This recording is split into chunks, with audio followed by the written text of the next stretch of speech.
कार्यक्रम के आगे बढ़ाते हुए हमें बहुत ही सुंदर गायिका सोनी कुमारी के मंच में आमंत्रित करब। सोनी कुमारी जी अपने आओ और अपन गीत प्रस्तुत करो। समिति बोले मैं निवेदन करमू कि चाय कर व्यवस्था अगर व्यवस्थापक मन कही रहे तो चाय भी उपलब्ध कराबे। सोनी कुमारी कर बाद हमार मनक बीच में डांसर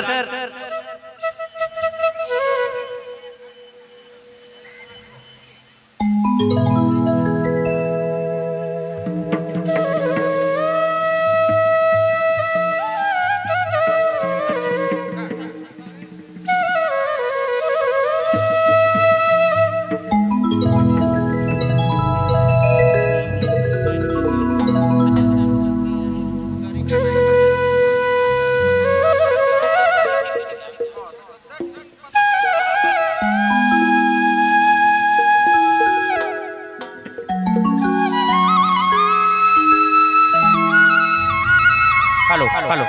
ले हेलो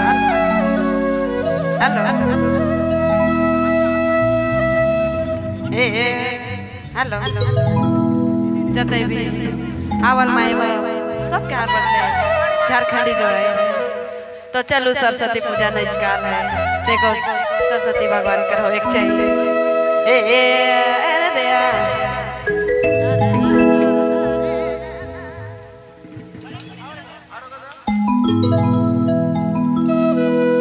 जय माता है मामिनी हंसा वाहिनी बीना दायिनी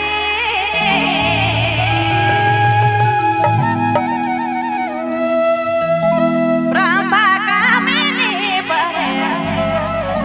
ब्रह्मा कामिनी परे सती सोहा